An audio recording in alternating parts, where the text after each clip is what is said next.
Hello, everyone. My name is Hannah Kirk, and for my project, I attended the Hands Off protest. So, there we go. So, this is a mass mobilization event that was located in Penn Square of downtown Lancaster, Pennsylvania. However, similar events were held all over the country, all happening on April 5th, 2025. The picture I have here is of my dad, myself, and my stepmom, but I also attended the event with several of their friends. We chose this event as it was in opposition of Donald Trump and Elon Musk, a cause we all feel strongly about, but also because Trump and Musk have negatively impacted so many communities and social services that impact everyone in one way or another. However, there is an emphasis on how it impacts those that are in minority groups. And for this project, I am specifically highlighting the trans community. So I'm just including a short clip that I took of the event. It was reported that there were about 2,000 community members present.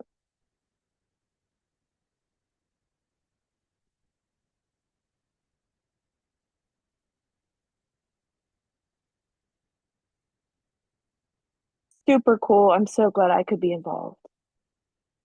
No, so sorry. There we go. Okay. So now the trans community has a rich history, but something that I learned from this event was how essential gender affirming care was in their lives, which is something I wasn't really informed about myself. So I wanted to deep dive into that for this project.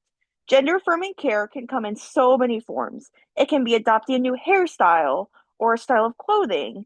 It could be using or legally changing their names, counseling, medical interventions such as hormone replacement therapy or surgery. It encompasses so many different things.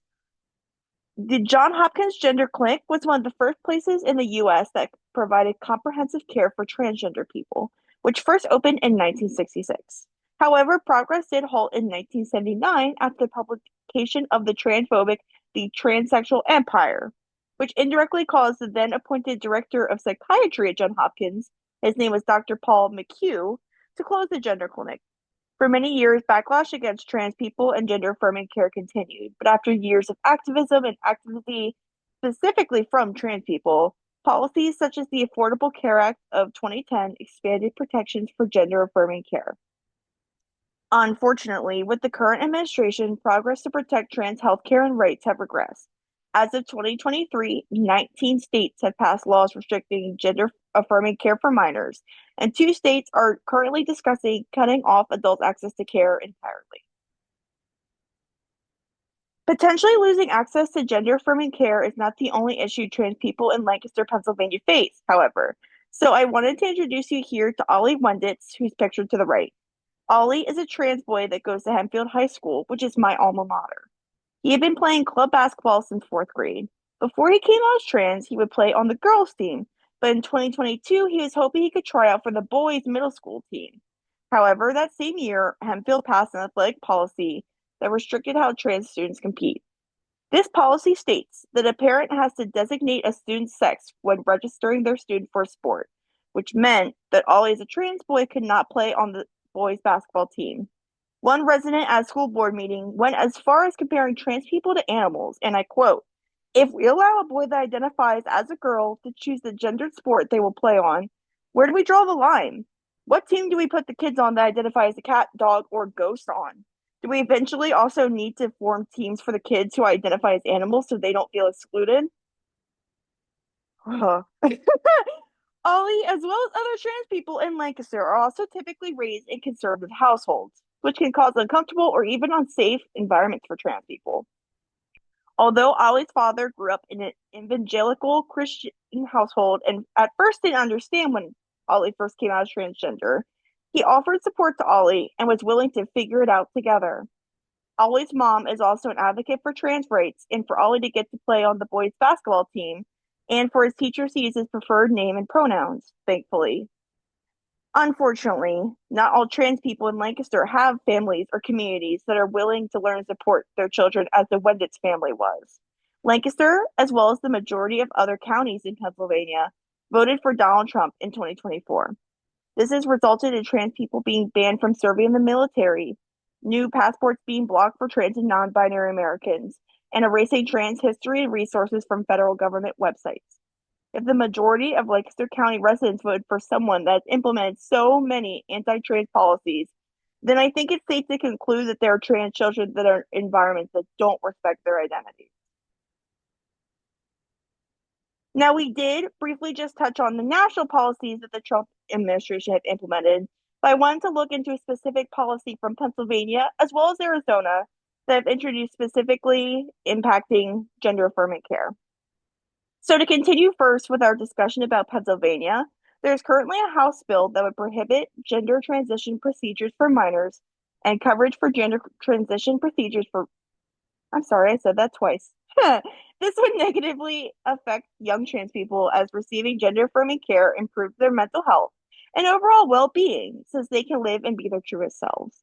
As of the session of 2024, this bill has not yet been passed. Now, turning our attention to Arizona, the amendment to Title 32, Chapter 32, Article 1 was passed in 2023. This amendment states that healthcare professionals may not provide gender transition procedures to anyone who is under the age of 18. And if a healthcare professional does provide this care to a minor or trans person, they could have their license suspended.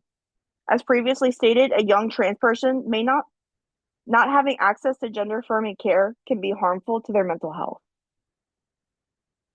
Although the trans community faces many hardships, trans people in Lancaster still survive and thrive. On March 30th, 2025, the Lancaster transgender community rallied to commemorate the annual Trans Day of Visibility, and the LGBTQ plus community as a whole has a Pride Festival scheduled for June 28th of 2025 that's working on creating a safe and inclusive space for all LGBTQ plus members.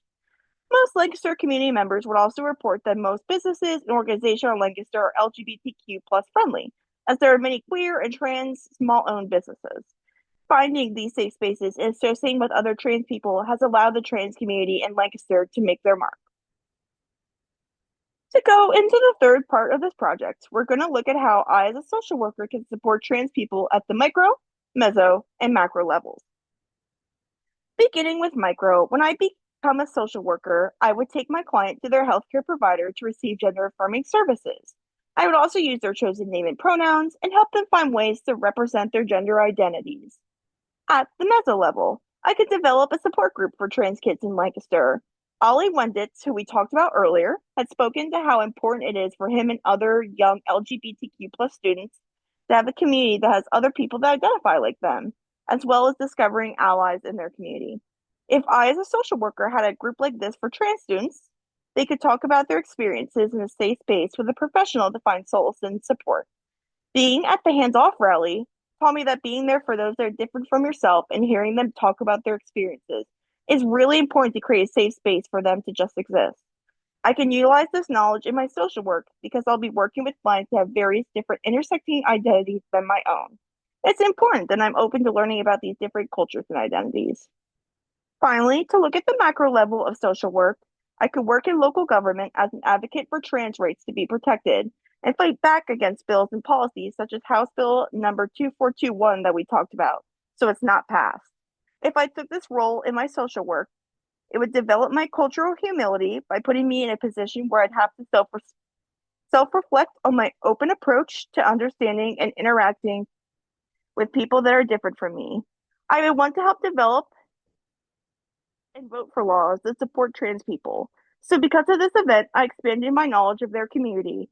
And I also learned what I can do, even as not yet a social worker, to be an ally and an advocate for them. These are the links for the images that I took from the internet. All the other ones are from the event that I attended and that I took. Thank you so much. Have a lovely day.